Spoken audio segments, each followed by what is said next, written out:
Welcome to this episode of the Brush and Soap and Blade Podcast, where we look forward to shaving every day. Welcome to episode 60 of the show. My name is Rick DeWeese. I'll be your host this week.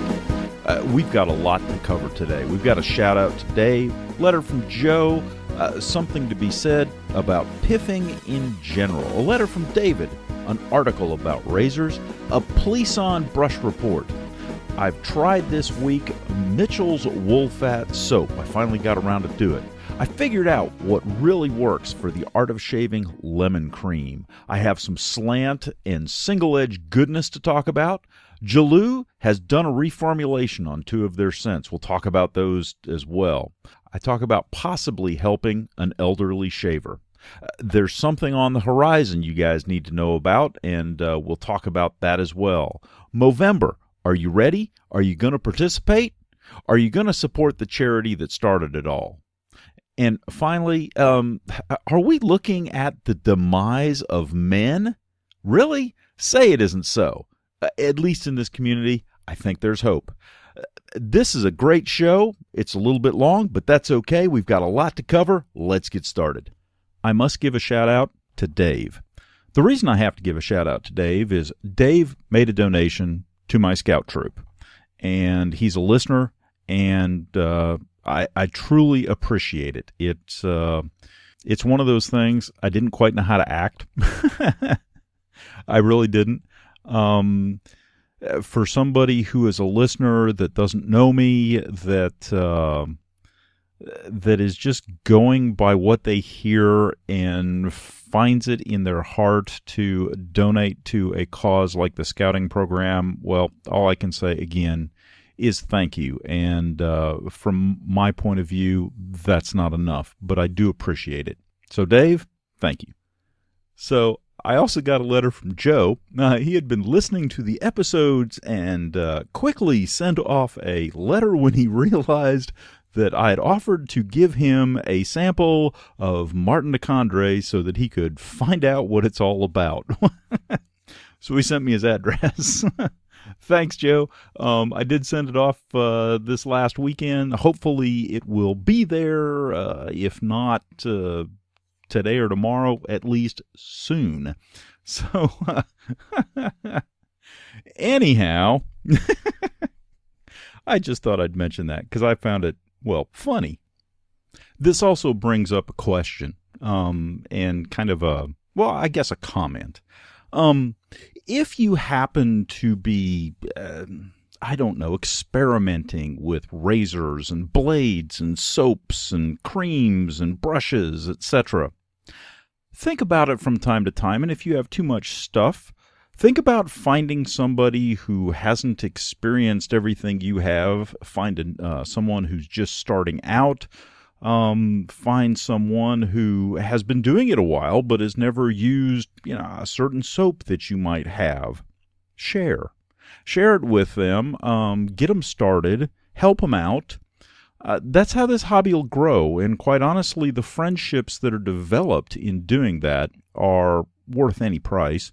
And if it doesn't cost you anything, or at least very little, again, the good wishes and the goodwill that you spread when you do that is worth it. It is absolutely worth it. So I would recommend that highly to anybody. You just don't have to wait for birthdays and Christmas to give gifts and presents and, well, pieces of yourself, because if you happen to like something, the sharing, you're giving something of yourself in that sharing, aren't you? And sometimes, well, that's the best gift of all. So consider it, because it is one of the things that makes the wet shaving community an enjoyable community to be a part of. I got a letter from my podcast last week, Do You Have a Creed? Got this letter from David, and he said I could read it, so here goes. Heard your commentary on a creed. Of course, I agree wholeheartedly. Thought you went easy on the situation. Not only is it, if you don't agree with me, you're wrong. Now it's more like, if you dare to express your disagreement, I will go berserk on you. regardless of who is watching, or even more so because, well, I have an audience.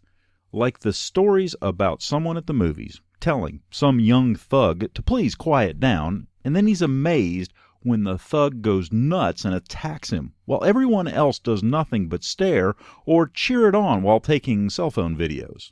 Why? Well, one reason is the societal brainwashing of learned helplessness inflicted on us over the past few decades. Don't fight, do what they want, and call the authorities later. In other words, you're incapable of handling any situation, so don't try. You will only get hurt. Translated, you helpless fool! It's up to Big Brother to take care of you. Add to that the legal system, which favors the criminal, and the deck is stacked further against us. After all, criminal? No, he's not a bad guy. He's the real victim here, after all. Bullcrap. I've spent a lot of time thinking on this over the years, and realize it is all about consequences, or lack thereof. People behave the way they do because they receive a desired response and or they receive no negative response. Basic psychology. Like the adult throwing a tantrum because he got what he wanted when he did it as a child. Now he, and more often she, carries that behavior into adulthood. Years ago, an upstanding man in the community would be expected to provide these people with a rightly deserved and attitude-adjusting punch in the face, if the parents didn't correct it at its root. Ouch, that behavior is painful. I won't act like that anymore. Today, good people are trained not to provide that attitude adjustment, either out of learned helplessness or fear of the legal aftermath, the ununderstandable concern. Where are the police when you need one? In the past, this situation was self-policed by good, strong men in society. Today, those good, strong men are portrayed as bumbling fools everywhere you turn, especially on TV. The attack on manhood, the wussification of young men, and the systematic destruction of morality, outright mockery of Christian values, all contribute to our current sad state of affairs. I do occasionally see a few rays of hope shining through. The adoption and affirmation of the castle doctrine and carry laws in more areas, especially constitutional carry, is a good indication that not all is lost. Many people are stepping up to reclaim the right to look after themselves and their loved ones. It's very encouraging. Current events also help to illustrate that not only is it not Big Brother's job to protect you, but they are incapable of it even when they try. And very importantly, there are people who have a forum to shine the light on our various situations, talking about them, raising awareness, and pointing out the ridiculousness of it all goes a long way in waking the masses up from their slumber. Thanks for being one of those voices, David. Well, thank you very much for the letter. So I ran into an article a while ago in, of all places, Yahoo Beauty. Can't remember how I got a hold of it. I don't remember if it was Facebook or Twitter or something, but I did get a hold of this, and I've been saving it for a while, and I haven't talked about it, and, well, I need to. It's titled, How Much Should You Really Spend on a Razor? And it's by Richard Bagley. And the first, right out of the box, it asks the question, what do you get for your money? It goes on. Watch any post-apocalyptic film and you'll notice a pattern. Nobody shaves. From The Road to World War Z, as things fall apart, people get hairy. Shaving is probably one of the first things to get shoved aside when the niceties of civilization are torn away. Remove that facade of decency, it seems, and a scruffy, screaming face is staring back at you, because who wants to live without disposable razors? Like most daily rituals, the act of shaving one's facial hair with a non-electric old-school razor has been impacted by technology. One of the pricier varieties are miracles of engineering, with more blades than a flotilla of sea pirates. The bigger impact modern manufacturing has had on the lowly razor, however, has been on the price. They're so cheap to produce, they have become disposable. But are these throwaway, mostly plastic hair slicers really better than the heavier, long-lasting blades our low-tech ancestors used? I decided to find out by trying 3 razors. The cheapest modern disposable razor I could find, a classic safety razor, and a straight razor. I stayed away from motorized electric shavers as I wanted to make this test purely about the experience of guiding a blade slowly across the skin. So, the disposable razor that he got was the cheapest disposable razor he could find from his local drugstore, $6.49 for a pack of 12 dual-blade tilting head razors, 54 cents a piece. Pretty cheap. I found that these razors didn't last for more than a single shave. After that, the blade started to drag and skip, leading to cuts and nicks. Wasn't able to use these razors for more than a single shave without discomfort. Okay. So we go on to the safety razors. Now, the blades for the safety razor, he says, are very cheap. You can buy a pack of 100 assorted blades for about $20. The razor costs anywhere between $30 and $300, depending on how fancy you are feeling. He ended up using a Merkur razor starting kit for about $35. The experience of using this type of razor was much like the modern disposable. I didn't need to worry much about nicks and cuts. I found that it was easy to use and produced a closer, more comfortable shave than the disposable. The weight of the razor head providing the right pressure on the skin. When you get it balanced in the hand, the razor glides over the skin without much effort, although it did require multiple passes to get a really smooth shave. Now, he also went on to say he did find that he had to replace the blade on each shave. He said he could feel the edge getting a little harder to move over the skin by the end of the shave. And he said he didn't feel comfortable using the blade a second time. It would tug and drag on a couple days' growth. Now, right off the bat, the first question that I have is, well, what kind of soap was he using? Oh my gosh! If you're running into a situation where you're having to replace your blades after every shave, I have to ask, are you using any lubrication of a soap? I bet he wasn't. He was probably using goo in a can. I mean, that's just, it just seems like it. I don't know. Maybe I'm wrong. Anyhow, he then went on. Straight razor.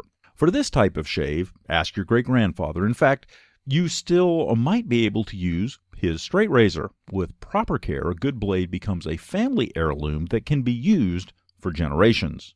And these have a real edge. A well-honed straight-edge razor will cut through your skin with zero effort. That's kind of the point, though. A sharp edge slices through hair and thus glides over the skin better than a blunt one. And a blade made from high-carbon steel will hold its edge better than a cheap one. So he used a straight razor shaving kit from Vintage Blades. It cost him about $230. It's a lot of money up front, but the idea is that when used properly, it will last for years. He goes on, I never lost respect for the blade. Shaving with a straight razor requires new knowledge. Learning the proper grip, finding the correct angle against the skin, managing curves.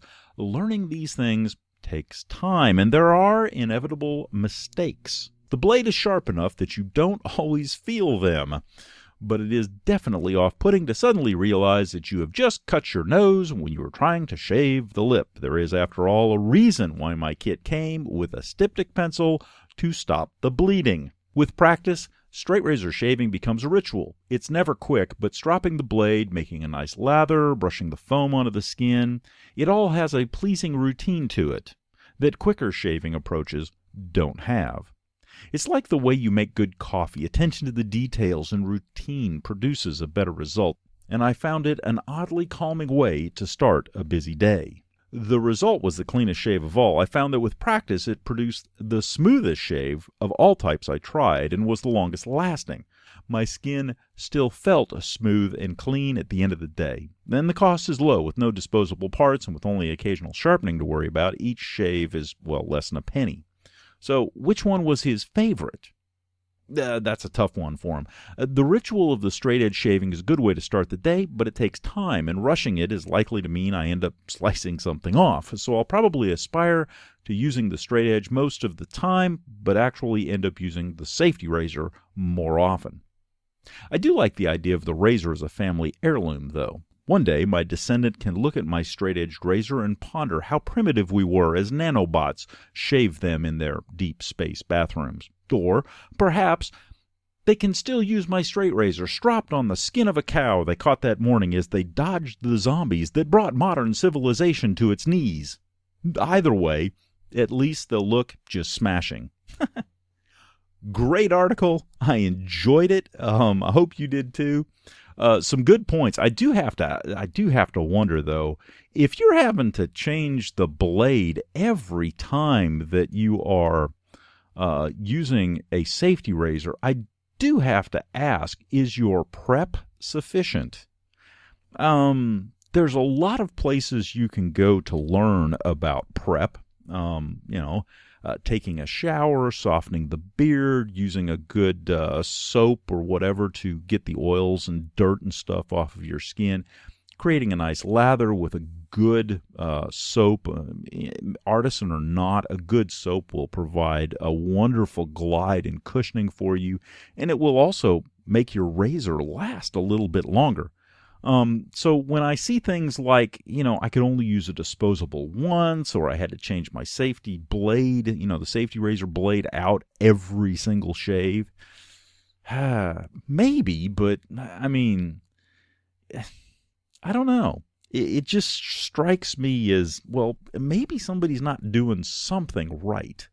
Because if it's that hard on your safety razor or disposable razor, it should also be that hard and difficult on a straight razor. And he did go on to say that, the straight razor did a good job for him, and he created a lather with it and everything else. So I do kind of have to ask, was he doing the lather thing with the with everything else? But anyhow, great article, and I enjoyed it. I'll put a link to it so you can read it as well. I also must report something that I've noticed on my Plisson brush. Now, this is the brush that I bought from L'Occitane, and it's got a wooden handle. The knot is still very tight. It hadn't fallen out or anything like that. But what I've noticed is up around the knot, the finish on the wood, or perhaps it's glue, it's a lighter color. It is, in fact, I think it is glue, but it is a lighter color, and that wasn't prevalent previously. So it's wearing off. I don't know if what they did is they glued it, and that's kind of what it looks like. They glued it, and then they dyed the wood, and they just took like a pencil or something, like a Sharpie, and colored over the glue that was remaining on the wood to kind of blend it in. And that over time it has worn off, and so it's not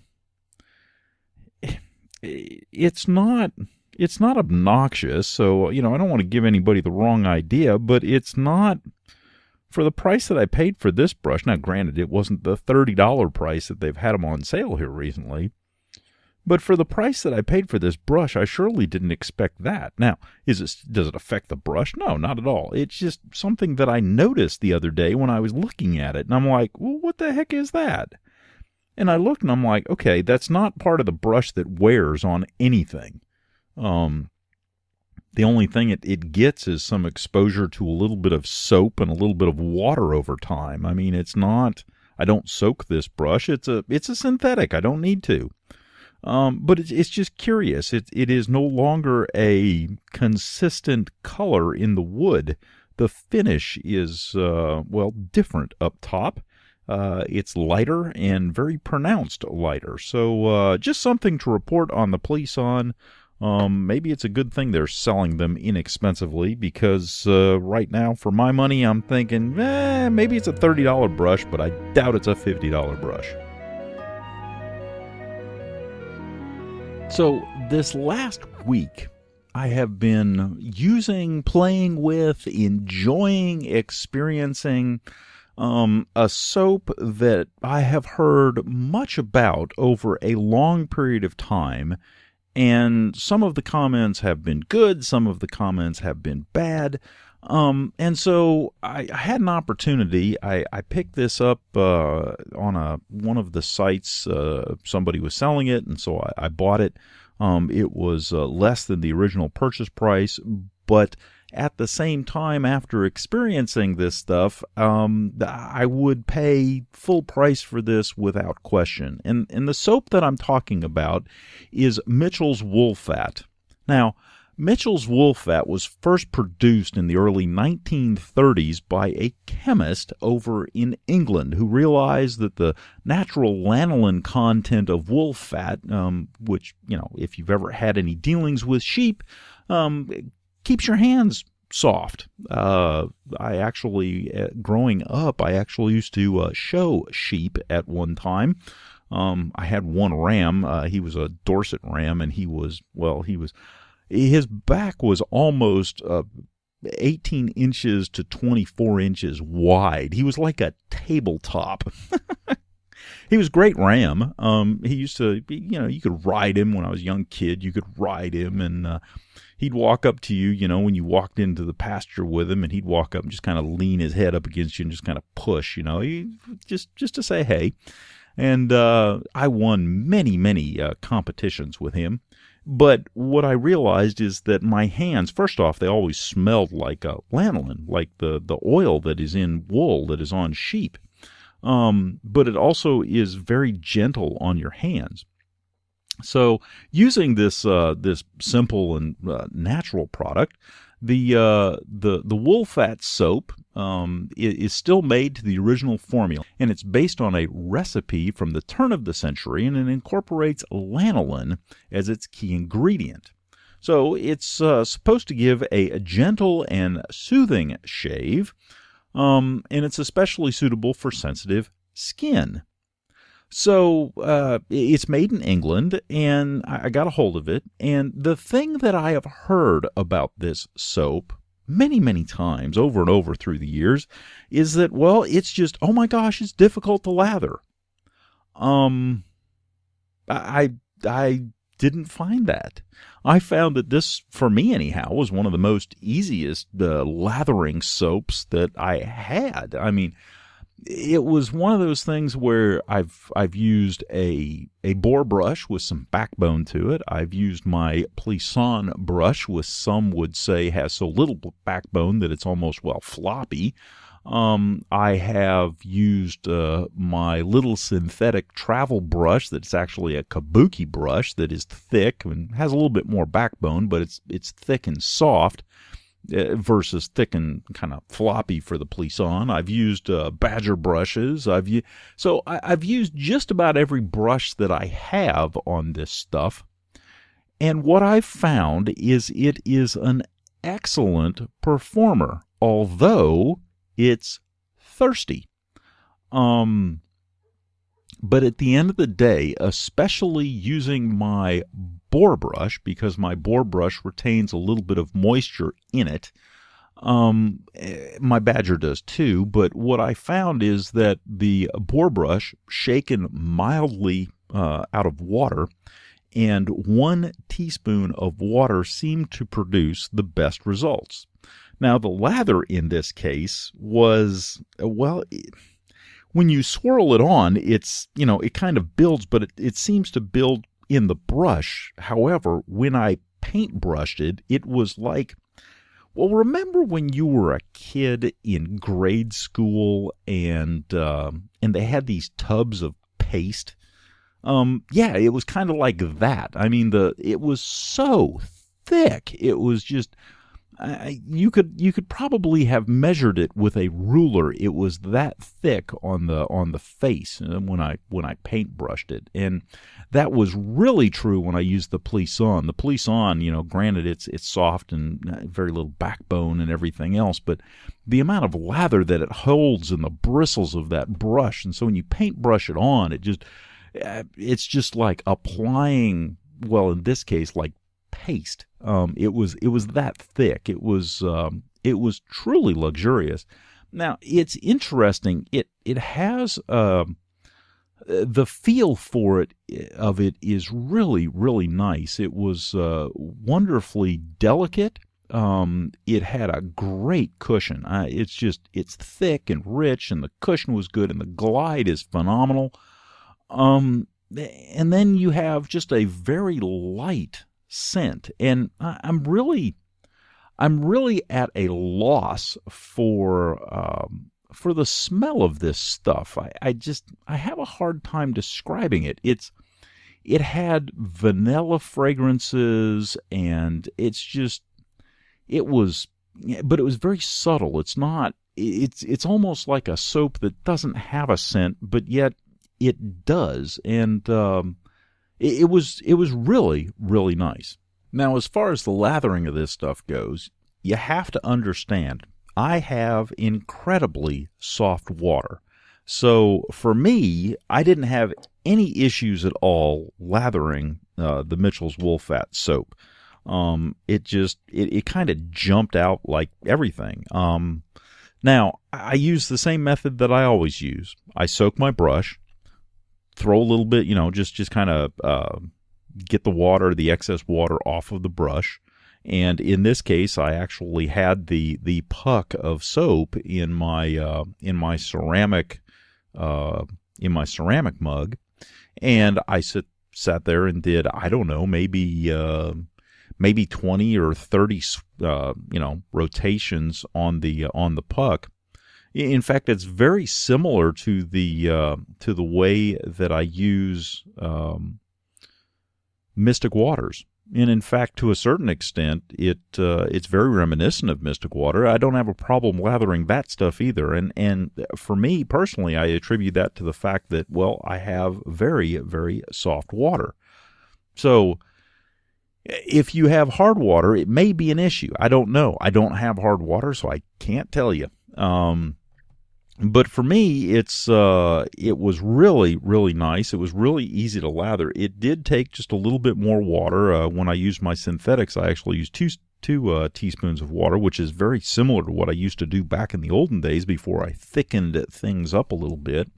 And I've really enjoyed thickening things up when it comes to the lather department. I'm getting much closer shaves and less irritation, and so all in all, that's a good thing. But anyhow, like I said, the scent is it's so mild. It's almost non-existent. It doesn't stay at all. But it's maybe a light vanilla flavoring to it. It's just, I don't know. It's very hard to describe. It smells good. To me, it smells great, and it's done a wonderful job on my skin.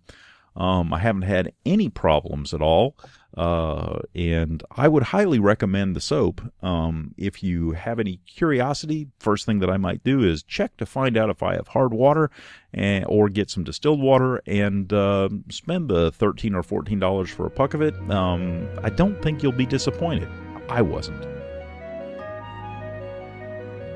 So just a quick note to inform you that I have found a way that, well, I really, really, really enjoy the smell of the Art of Shaving Lemon Shaving Cream. Now, first off, as I said last week, all of the Art of Shaving creams, I mean, they lather just fabulously, but one of the things that I had a bit of a, well, okay, go ahead, I'll say it. A complaint about the lemon was that, well, it just wasn't there. I mean, it was sort of, kind of, but, I want a lemon that will smack me upside the head in the morning. I mean, I want something with some tartness. I want like you take the lemon peel when you were a kid and kind of squeeze it and spray juice and oil all over somebody, And so I want that. I want live and excitement and lemon and zest and just And I didn't get that. Well, until the beginning of, actually, I think it was Friday or Saturday. That's when it all came together. Now, how did it come together? It came together in the shower. Now, the thing about a shower is that it's an enclosed space. The vapors and smells really only have one way to go up with the steam and everything, and that's straight up. And so you're kind of standing in a column of moist, saturated air that is filled with fragrance if there is any to fill the air with. And that's exactly what happened. So I was in there, and I had my Plisson, and I had my salsa bowl, and I was whipping up a lather, and boom, it was just lemon everywhere. And that was a nice experience. I really enjoyed that. And I was in there, and I had my little single-edged hydromatic blade, and got a great shave. I just put a new blade in it. I mean, it was really good. It was a good experience. It's probably the only way going forward that I will use that soap, if I really, really want to smell lemon. So hope is not lost. It just requires, the right conditions. The blade that I've been playing with this week is the Persona Red, the Platinum, the Super Stainless. And I have that in my Merkur Slant. I've been using my Merkur Slant this week and have been enjoying it. However, one of the things that I discovered this the other day. I happened to be using I was trying an experiment, and my experiment was that I noticed in my Merkur some of the blades that were just, middle of the road for me in a normal razor were actually pretty decent blades when I stuck them in the slant. And so one of the ones that I wanted to try was the Wilkinson. And Wilkinson has always been kind of, it's not bad, but it's not great in a normal razor. And I wanted to see if I could compare the two between the slant and just a regular one. Well, I didn't get to that part because when I stuck it in the slant, it was atrocious.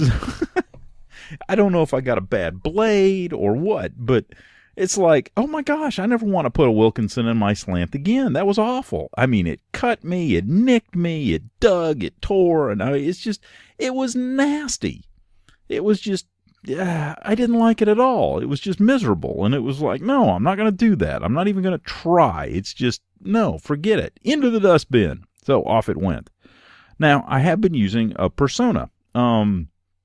What I've noticed is the Persona does a pretty reasonable job in the slant, but I have had a couple small areas, a couple small spots, as it were, where I've had weepers. I guess that's the best way to describe them. They're not like terrible bad nicks or anything, but just every now and then I'll catch myself, and it's almost like I keep catching myself in the same spot with the slant, no matter how I go over it, until it finally heals up and decides it, doesn't want to be an annoyance anymore.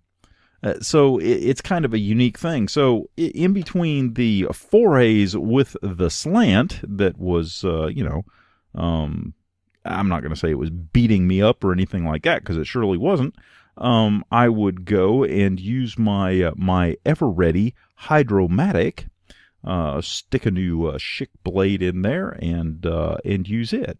Now, one of the other things that I noticed on both the Hydromatic and the Slant is that I find myself putting just a little bit more pressure on than I have been, and it may be a combination of blades or whatever. Now the Schick, the little single-edged Injector razors, I find that I have a tendency just to put more pressure on them, just by their very nature. I don't know what it is about them. I don't know if it's a situation where they cut well, they do a good job, but it's almost like you can almost sense or see or feel the evolution of the razor going from something where you let the head of the razor, the weight of the head of the razor, do the job, till you get to the point where in the hydromatic anyhow, where you have to press, and so it was kind of a natural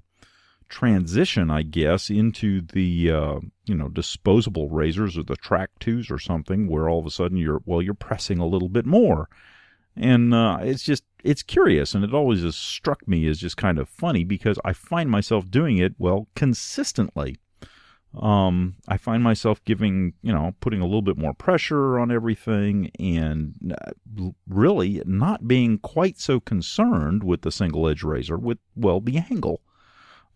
It's almost like it has more of an angle that is acceptable to it, whereas some of the double edges and maybe the slant is not quite so angularly friendly, as it were. So that's kind of my thing with blades and razors this week.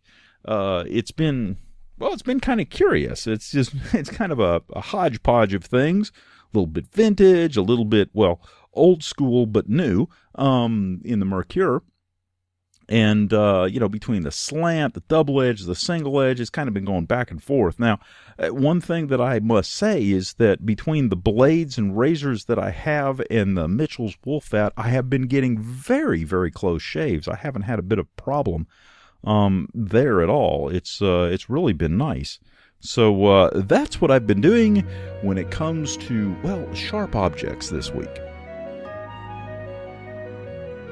Speaking of, the right conditions, I got some aftershave samples from Jaloo. Now, the reason that is important is because, they're different. Now, how are they different? They've been reformulated, and that's not a bad thing. Now, in the case of the Lyman previously, the Lyman was very lemony, and I got a note from the founder of Jaloo Toiletries, who said, after the pilgrimage this summer to the Aegean where Jaloo was born, we've had a chance to meet with a local historian regarding fragrance tradition in the old Ottoman Empire, and he revealed to us the true ingredients that went into each and every one of our aftershaves. We were right on point on 3 of our scents. One of them is Knights of Izmir, so that's good because I love that stuff. 2 of them needed reformulation to get back to the original formulas. And one of those that was reformulated was Lyman. Now, Lyman. The original Lyman was lemony. This Lyman is lime. And, it's nice. It is a wonderful fragrance. It truly is. The initial burst when you put it on is really, really nice. And, of course, all the Jaloo aftershaves have a great feel to them. So I've been really pleased with that. Now, the thing that's interesting, though, is it didn't seem to have much staying power. And there was another one that they reformulated, and that was Veiled Flowers. Now, the old Veiled Flowers, I love smelling these things. The old Veiled Flowers is, to my nose, a much more floral scent, but it is what I would say I don't know, this is just me, and maybe I'm using the wrong words. It's more of a manly scent. I enjoy that scent. Now, the new reformulated Veiled Flowers is much more perfumey. It is much more... it's what I would associate with, my wife. It's a nice scent, but it's just... It's not the same. It's definitely a reformulation. And to my nose, to me, I prefer the old one. It's just, there's a, and I don't know fragrances, and I apologize for that, but I really, really like the old one better. And the other interesting thing was that this too, the new one, well, I had a bit of an issue with the staying power of it. And in fact, since I had some of the old, I actually did a side-by-side comparison one day to the next between the two of them.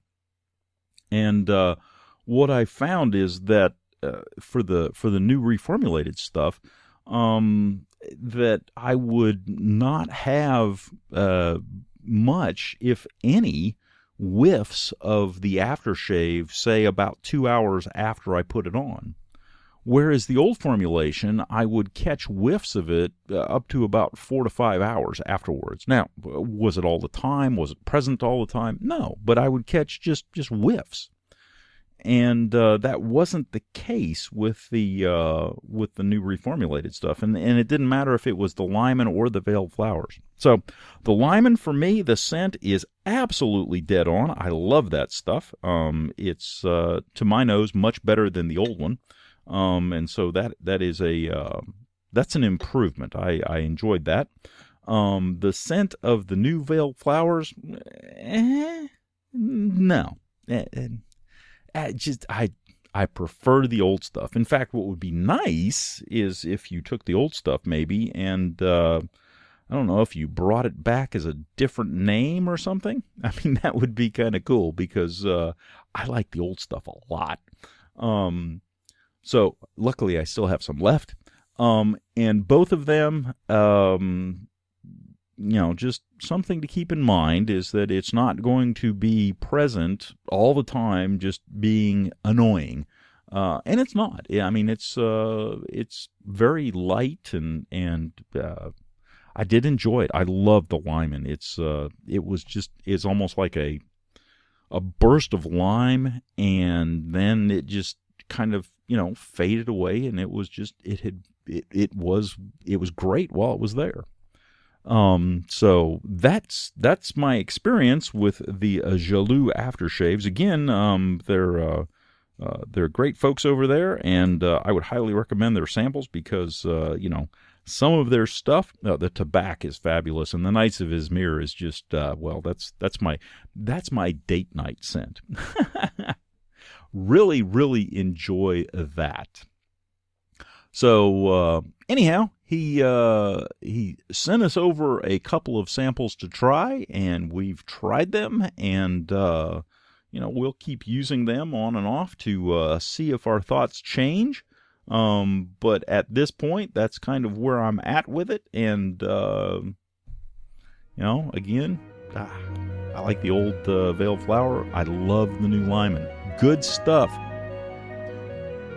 Another thing that I would like to talk about briefly is I was driving to work the other day, and one of the things that I have in my truck is an amateur radio, and so part of the joy that I have in driving to work is getting on the radio and talking, to other amateur radio operators, and it was interesting. I was talking to a gentleman who also lives in the area, and turns out that he is just starting to discover and play around with wet shaving or traditional shaving. And so we talked about it. We talked about lathering and how much water and this and that. And that was kind of, nice. And it was interesting because now all of a sudden, not only am I evangelizing on a podcast over the internet, but I am also evangelizing over the amateur radio waves as well. So it's just it struck me as interesting that I was hitting the airwaves in multiple ways and in multiple locations. So now, there's a second part to the story, and the second part to that story is that the next day I was talking to another gentleman, and he was taking care of his elderly father. And unfortunately, he explained to me he had to take his dad's safety razor away from him because he was his hand was shaking too much, and he was, cutting himself. And I told him, and it really, to a certain extent, it broke my heart. It truly did, especially after last week, when I read the letter from Mark about either you're a gentleman or you're not.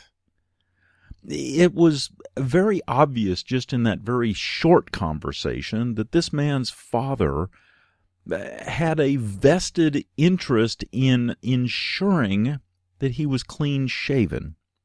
Now, he did admit that he had gone and gotten him an electric razor, and what I suggested is that if at all possible, you might want to reconsider that, because there's a centering, an emotional connection with the shaving routine, especially after so many years, that, if what I told him is that if it was me and if I could attempt, what I would do is allow the continuation of the shave routine with a decent lather, a decent brush, a good soap, and then maybe if the safety razor is in fact giving difficulties,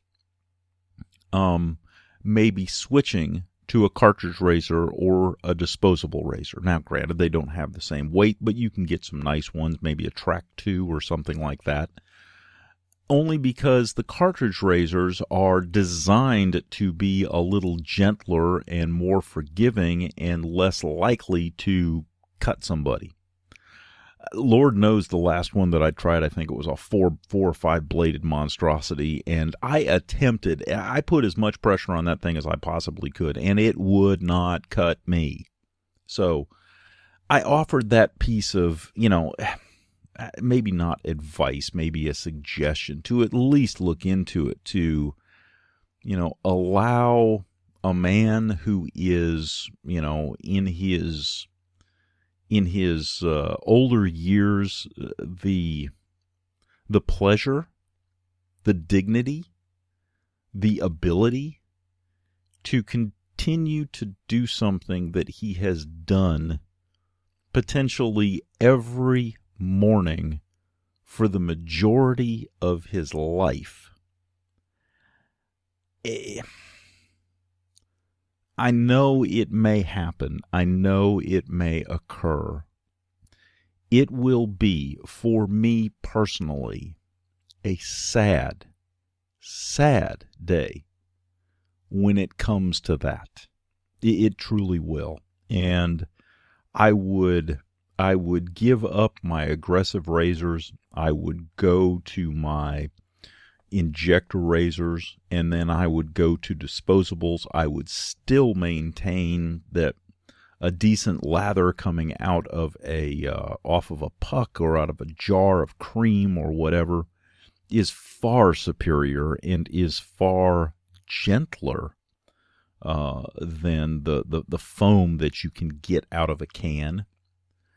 And that's what I told this guy on the radio. It's that would be my perspective on things, and I don't know if he's done anything with it. I haven't talked to him since, but I encouraged him to at least have the conversation, because, like I said, it would be a sad day, and if I ever get there, it will be a sad day in my life.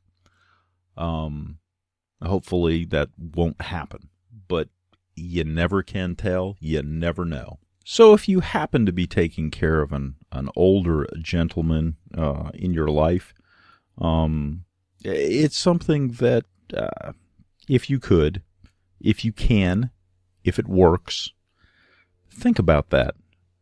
It may mean more to them than it does to you. I'd also like to make another comment.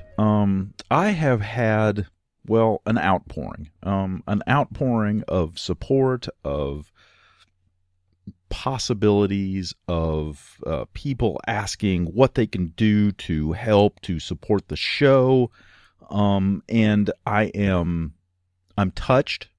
I'm honored. I never got into this for any type of gain.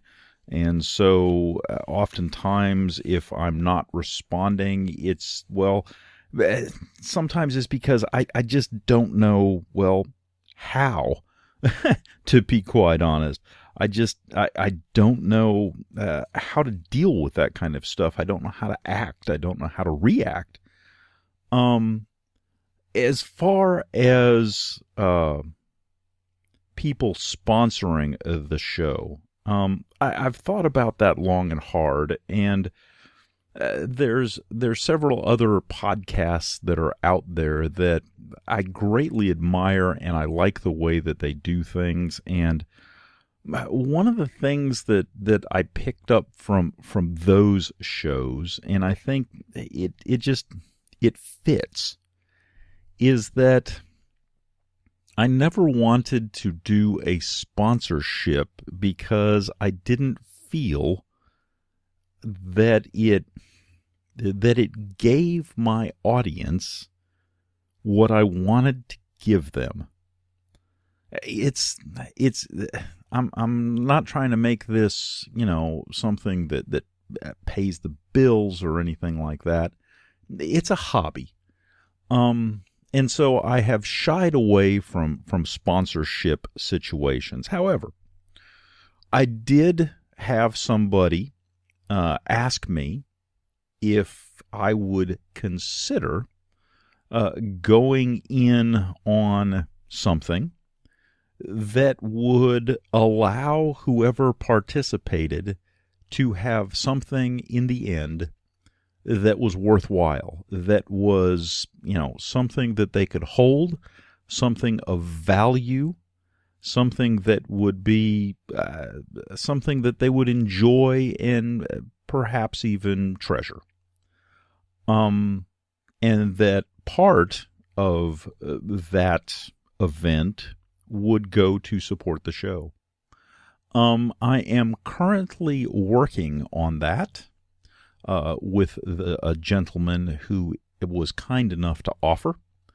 I think that when we come out with what we have, you will be blown away. I know I was. It's something that, again, this was not initiated by me. It was initiated by someone else. And when I saw it, I thought, yeah, that could work. That fits me, because if you want to participate, great. If you don't, that's fine too. There's nothing. If you want to support the show in this way, great. If not, that's okay too. But in the end, I think you'll want to, because I think what we have for you is going to be, something different, and something that I haven't seen before. Anyhow, that's just kind of a quick tease on what is coming in the future, and stay tuned. I think it'll be worth your while. I think it'll be different. I think it'll be interesting. I think you will be, hopefully you were intrigued. I have enjoyed the suspense of waiting to be able to see exactly how it turned out. I was not disappointed. So anyhow, that's just a quick, I can't give you all the details just yet. We're still working those out, and when we get them finalized, we'll let you know. So stay tuned. So it's coming up. Are you going to be taking part? Are you going to be taking part in Movember? What is Movember, you ask? Let's talk about that for a second. First off, Movember officially is a global men's health charity where men grow and women support the mustache during the month of November, which is then renamed Movember. Participation begins when you sign up, and you can sign up at usmovember.com and become part of the official movement to change the face of men's health. Movember is about bringing back the mustache, having fun, creating conversations and awareness, and raising funds for men's health, specifically prostate cancer, testicular cancer, and mental health problems. So have some fun with it, and a lot of us do. But at the same time, if you'd like, I would suggest, or I would encourage, let's put it that way, I would encourage donations to a worthy cause, especially if it's a worthy cause that helps men's health research. It's a good thing. It's fun, and it's for a good cause. So join in. And for those of you who don't want to grow a mustache, that's okay. Growing a mustache isn't mandatory to have fun in Movember. It is encouraged, but it's not mandatory. However, do think about getting an annual physical and talking to your doctor about age-related risks and tests. Spread the word, because knowledge is power. So have some fun out there, but at the same time, take care of yourself, take care of your loved ones. So just to give you some insights on the charity, Movember.com, at this point, they give about 84 cents of every dollar raised towards men's health programs. They range from prostate and testicular cancer research to suicide prevention. And they raised almost $23 million last year. There's a gentleman, Scott's Bar, new member over at the Shaved Inn, and he said even the PCF, which is the Prostate Cancer Foundation, thought we were a joke the first year until we presented them with a check for $54,000.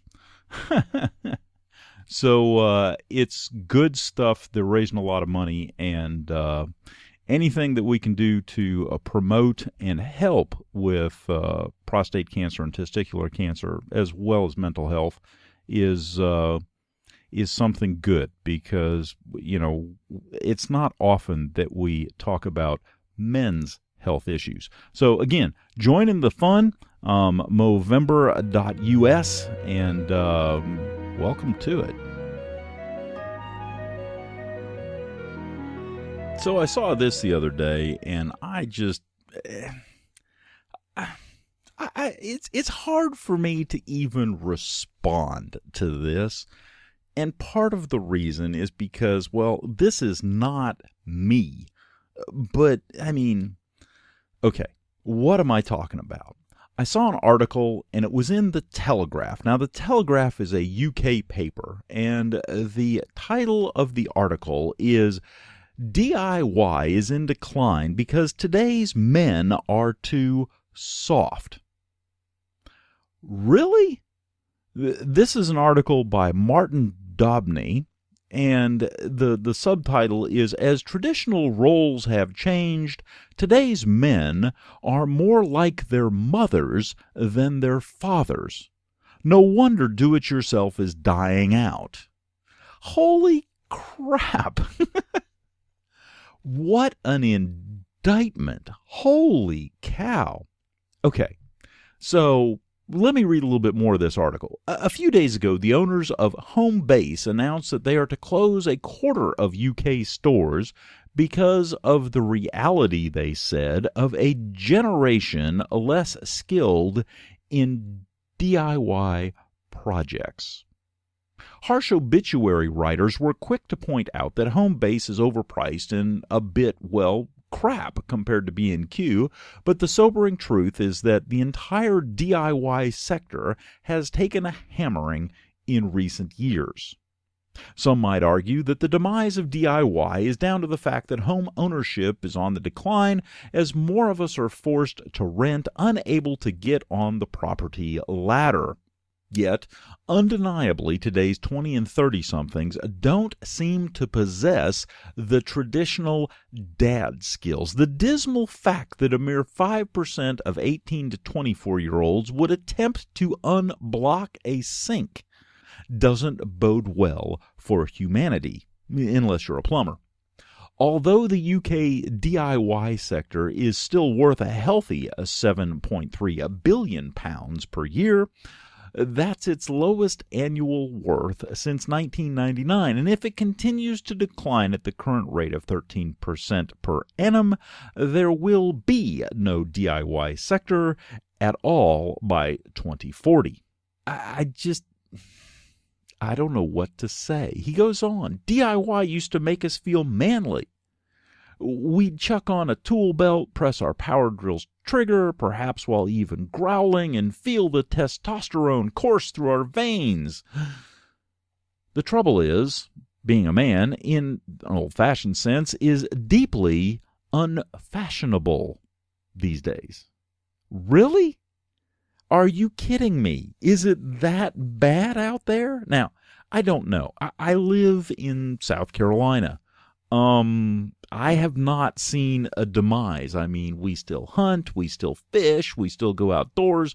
Men are men, women are women. I mean, we're not bombarded with this, I don't know. I say we're not bombarded. Of course we are through television and things like that. I mean, when was the last time you saw a male figure on a TV show that could actually do anything besides be an idiot? Yeah. So we are being bombarded, but I don't tend to watch those things. I've got better things to do. Well, like this podcast.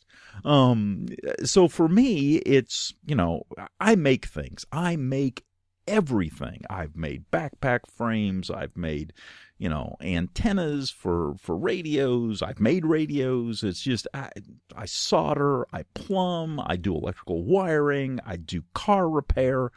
I have no qualms of getting my hands in just about anything. It's never really bothered me. In fact, I've always enjoyed being the person that can do that because, first off, I can do it the way that I want to do it, and secondly, I don't have to rely on somebody else or somebody else's timetable to be able to get the things done that I need to get done. And the other unmistakable fact is that if I have to get somebody else to do it, it's probably going to cost me 2 or 3 times more. And most times I look at it and go, it's really not worth, that. It's worth what I'm willing to pay. So, when I read this, and I hope, oh Lord, I hope that this is, just solely on the UK, and if it is, I'm sorry. I wish there was something that I could do, and quite honestly, I think, the very fact that you're listening to this podcast and shaving with, traditional methods is probably a step in the right direction, so maybe I need not worry about, my listeners. However, on the other hand, they probably know people that don't know which end of a wrench to hold, and, even if they held the right end of a wrench, didn't quite understand just what you were supposed to do with it. And when you sent them out to tighten a bolt, they would probably go the wrong direction and not have any clue when you looked at them and said, rightsy-tightsy, lefty-loosey. Some people are like that. But if it's endemic on a whole society, oh my gosh, are you kidding me? How do we get that back? Now, granted, part of the way that we get it back, and I must admit, I was talking to another fellow about this the other day.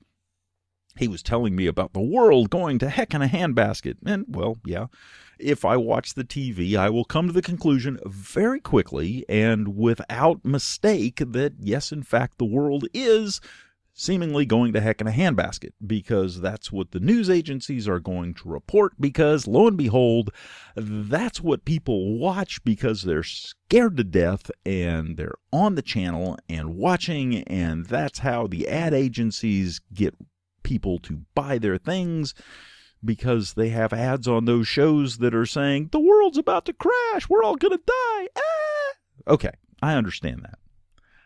But the thing that I said, and I think it goes, I think it works here as well, is, okay, If this is in fact the case over in the UK and do-it-yourself skills are on the decline to the point where it makes the Telegraph, I'm sorry. I mean, I really am. And quite honestly, that's something that if there was any way to avoid it, I would chip in and help.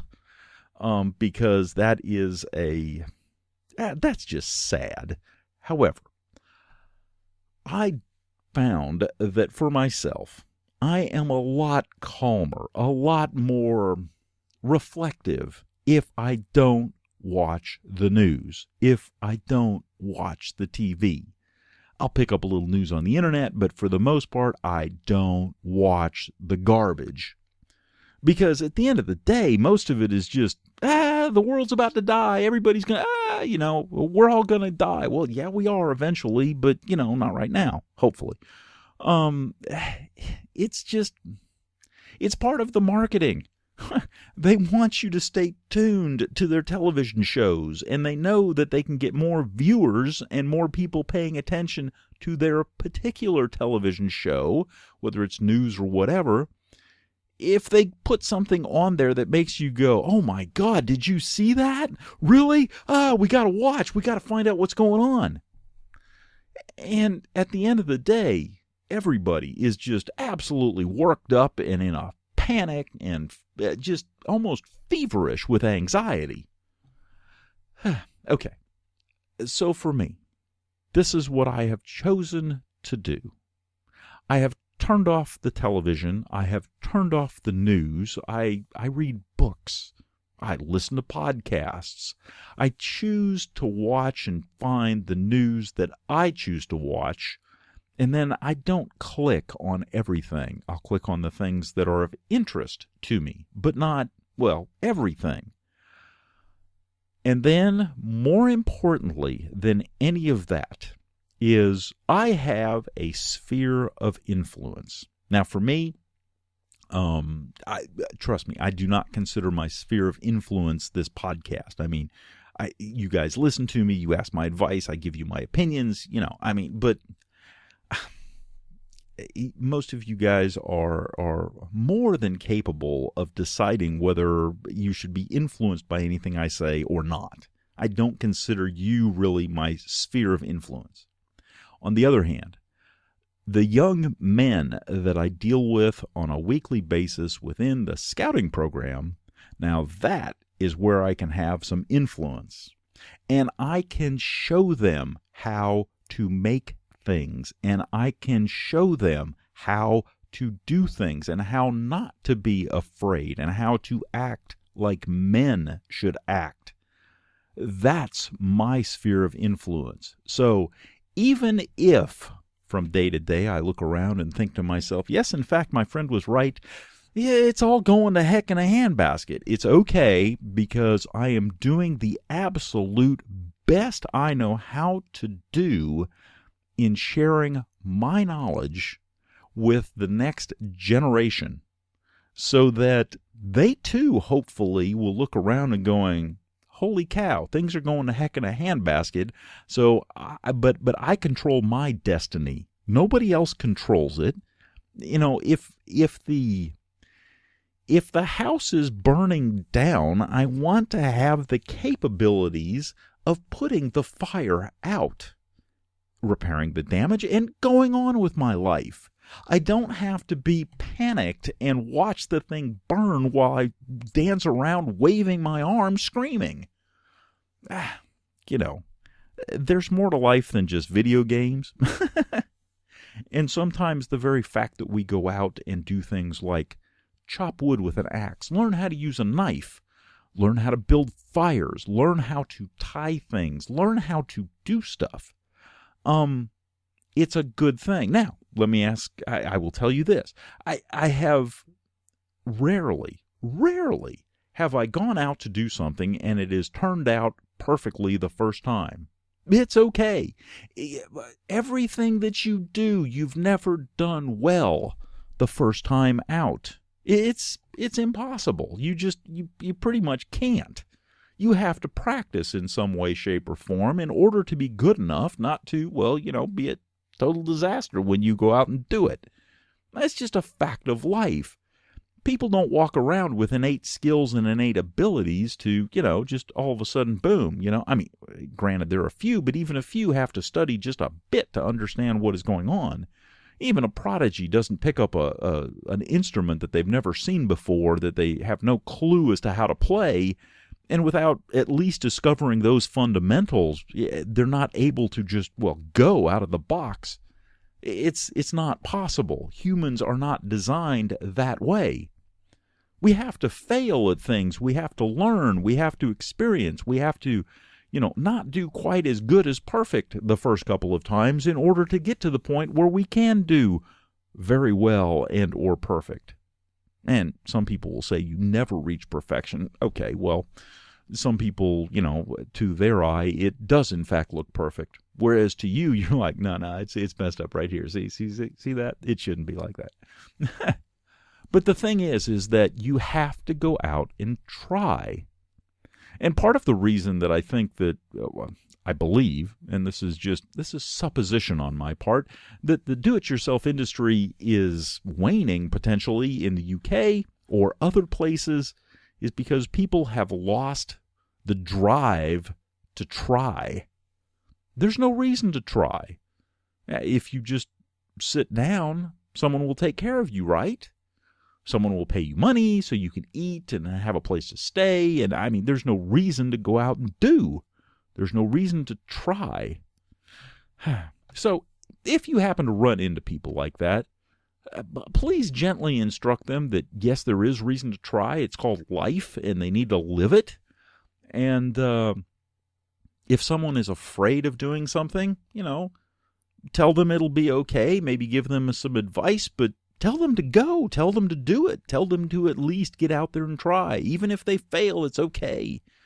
You learn something from that. The most successful, a classic example is Edison. How many light bulbs did he make before he found one where the filament wouldn't burn out? And then when they asked him, well, how many times did you fail? He said, I didn't fail. I learned 800 ways how to not make a light bulb. Yeah, absolutely. It's all in perspective. So get out there and try. If you've got a sink, try to unclog it.